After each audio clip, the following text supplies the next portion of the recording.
everyone, I'm Samantha Hawkins and we are outside Parr's Jars at 60 Princess Street in Dryden, Ontario. Today we're going to go in and talk with Bobby Parr about all the good things that she's got growing at Parr's Jars and with the 807 Food Co-op. Come on in.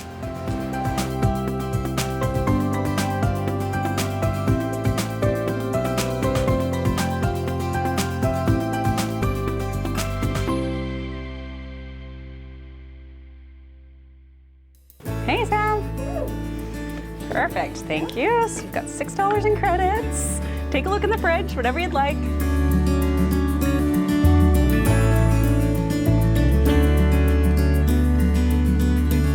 Parr's Jars is looking to foster a community of self-reliance and self-sufficiency. So we're doing whatever we can to work within the local food sector and work with individuals to foster that. I did community development in University of Manitoba. I didn't really know what niche I wanted to fulfill within that degree. However, coming out of university after traveling, I ended up learning how the economy worked. And I think once you realize how money is made, it's difficult to see a thriving future unless we take a few steps back.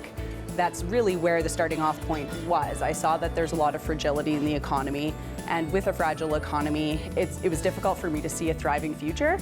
So in looking back at what the homesteaders did before we had all of this centralization, it made it a lot easier for me to see a path forward that would enable that thriving community. When COVID happened and I saw all of the restrictions and the things that were coming into force, I was concerned about the global food system. We no longer had the Cloverbelt Local Food Co-op in town, which was a main concern. I saw that the dominoes might end up falling in the supply chain, and I felt as though we were really vulnerable in Northwestern Ontario. So that's where I got moving with this business to try to foster this for other people, not just ourselves, but hopefully, create a good community around here to be able to push that stuff forward. If you go back, 50 years, that's the type of community that we had. We had communities where the people did it all, right? On your homestead, you did everything. We've sort of gotten away from that and gotten to more of a specialization type of atmosphere, which I think that's created a lot of pockets of people working in silos. And in doing that, it's really difficult to build a community that way.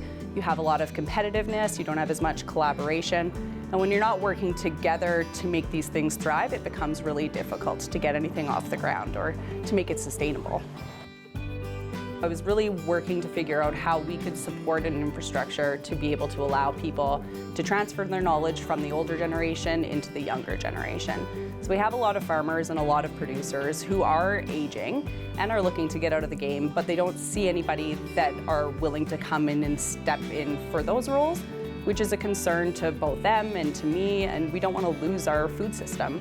The centralized system is too fragile, and we need something grassroots to be able to do that. So I feel really fortunate and very grateful to be able to learn from all of these people, and then hopefully we can push that forward so more people can learn from them as well. I think we've been conditioned as a population to expect everything anytime we want it, right? We can get bananas every time of the year. We can get avocados anytime we want. But because that is part of the centralized food system, there's a chance that that may not always be there.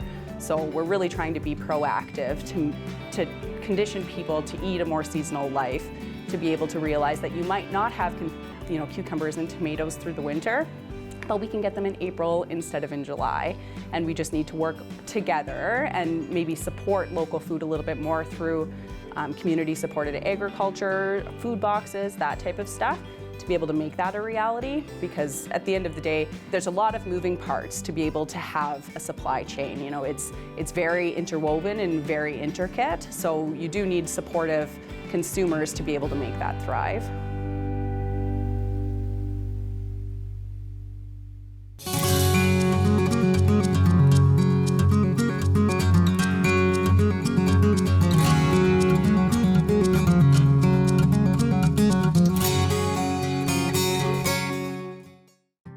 Producers really are the heart of a community. Just to be able to put a face, put a heart behind all of the food, it makes it so that people really like to support local, because you're supporting your neighbors, you're supporting your friends, you're supporting people that you know.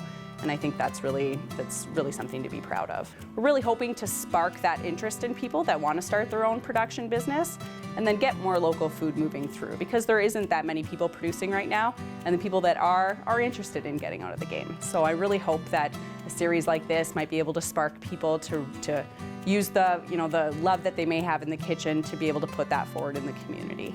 Many hands can make a thriving food system. When you have one person trying to do it all, you're not going to end up finding any sort of efficiency.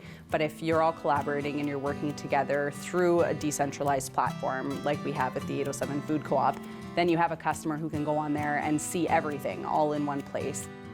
807 Food Co-op is completely a nonprofit. It's a producer-led membership.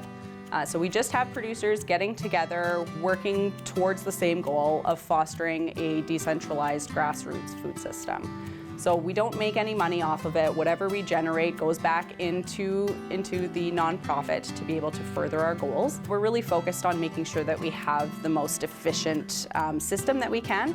So after the first year, we started working with other producers to develop 807 Food Co-op, to which I sit as the chair. And that's what we tried to do, is make it a variety of people so that we have a voice at the table for every industry or every part of food. If you think about it, you're spending money 3 times a day on your meals. And if that money is going towards local businesses, those local businesses support local businesses. And then that money compounds and you end up having a really thriving local economic sector.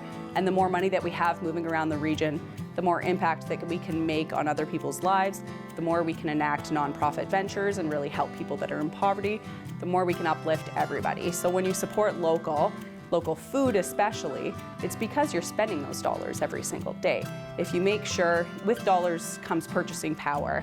That power is money, so when you're putting your money to good use, then it comes back at you in so many ways throughout the community. So I think that's where I didn't really grow up with local food. I didn't grow up in a farming background or anything like that. It was really feeling like that's the solution to community development, to really be a resilient community. If something happened where we didn't have a food chain, if we don't have any local producers here, then we don't have any storage. Most people don't realize we have a 3-day food supply, centralized food supply. So say that there's a big ice storm. After 3 days, there's no more food in town. So if we don't have a thriving producer class who stores their own food, right? They create their own storage mechanisms to be able to have a thriving business, then we're not going to have that food storage here, and we're not going to be able to survive that type of a thing. And producers are the first ones to step up and help. If something like that were to happen, now there's an area, there's a space where people can come and they can really band together and start, serving the community in a way that might be more necessary than it feels like it is right now.